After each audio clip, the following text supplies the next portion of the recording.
The next question is a good question. And it comes to us from Vidand Sir. Oh, jeez.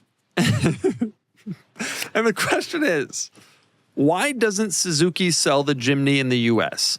On paper, it has everything that's all the rage right now. It's off-road capable, four-wheel drive, boxy shape. He hates boxy. I love boxy. He hates the Outback. Also, my wife would insist that we buy a Jimny tomorrow if one came to the U.S. Of course, due to tariff, yeah, she ever driven one? No. Yeah.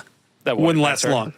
Her dream car is a RAV4. Of course, due to tariffs, this isn't practical anymore. But in theory, shouldn't this car be a sales hit? Here's what I think. I have a theory. Can I give my theory afterwards? Yeah. Here's my theory. Okay. They tried to sell cars in the U.S. Suzuki did from I don't remember.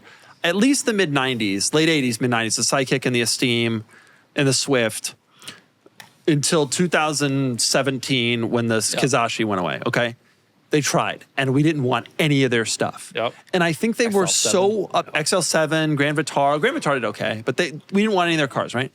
And I think they were so upset that they made the Jimny good as a spite car. Oh. They said to the U.S., so he's asking, why don't they sell it here?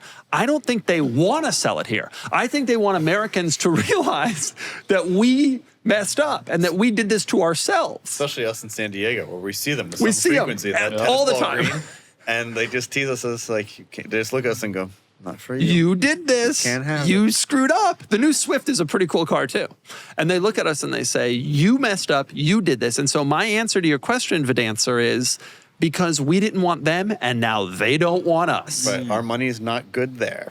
You know, I'll give the real answer after this answer. Toyota owns a part of Suzuki, which you may or may not know. Oh, and you're afraid that it's going to steal I think sales. Toyota said no because the RAV4 sales would go down. The RAV4 looks truck-like.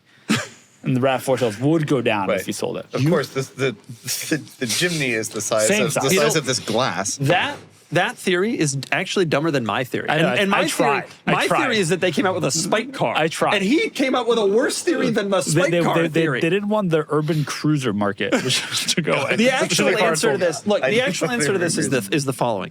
The United States market is incredibly difficult to sell cars in, particularly gas-powered cars. There's an enormous amount of regulations. That's hard. The U.S. market has an enormous amount of regulations that a lot of other markets don't have. Or where the other markets are consistent across that's regions. right. There's a lot of The US is inconsistent different. regulations that only apply to the U.S. market. In addition, the physical size of the United States makes it difficult to sell cars here. Yep. Because you can't just start selling cars in North Carolina. You got to show up with a dealer network that crosses the entire country, and that is very hard to establish. Okay? And Suzuki just realized they're not making enough money to justify this ridiculous investment that the United States market is. Yep. Now, if you can crack the US market and get the dealer network and build out the cars and make the regs, you can have huge success because there's a lot of Americans and they have a lot of money relative to other places. But Suzuki just decided it ain't worth it for them, and there are other markets that are worth doing more. The Jimny would be very difficult to get to pass United States regulations. I drove one. It started life and still exists in some forms as a K car in Japan. It is tremendously tiny. That's right. It's not small enough. Pull up the K car Jimny. Pull up the K car Jimny. Pull it up. Oh, wow. He typed K car. Yeah, he think of the Chryslers. Which one? There's the K car Jimny. There's a K car But the Jimny. current one isn't. I think the current one is. Go back up. Go back up to the top. That is the K car one. Right there. There. So today I learned Suzuki built a K-Class Jimny without flares. That car is... They just made it a little narrower. Okay. It's a K car. And smaller It's engine. really small. Getting this to pass US regs would be very, very It'd challenging. be hard to get it to pass all the safety And also, random all the things. stuff that everybody loves about this car, it's so cheap that why don't they bring it to the States? It's so affordable. Once you add in the regulations, the imports, the dealers, all that stuff, it wouldn't be cheap anymore. And I've driven it, and it ain't worth it. I will say, they also have a ton of demand. I think they've realized that they can do well enough with it without the U.S. market. They just, 6 months ago, came out with a 4-door version of it. 5-door if you're in Europe. 4 or 5-door version of it. It was in Mexico City a couple weeks ago. They were everywhere already, and they had just come out. Yeah. There is strong demand elsewhere, and they decided it wasn't worth it.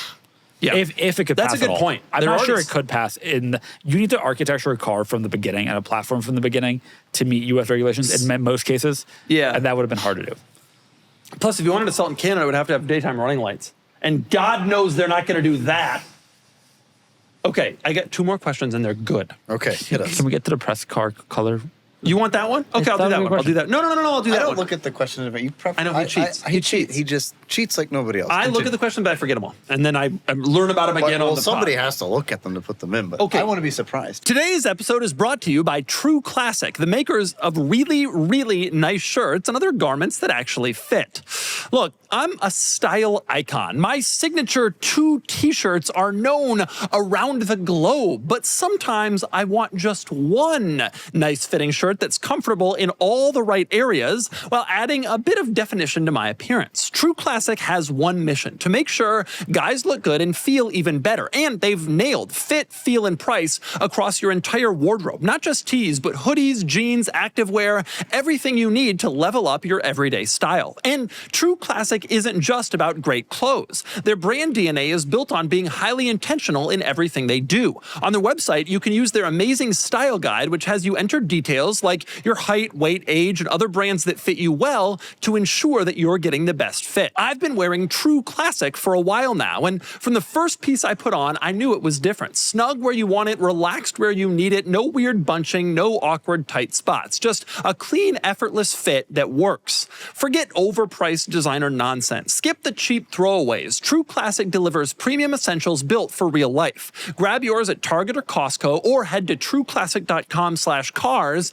to get hooked up today. Again, that's trueclassic.com/cars.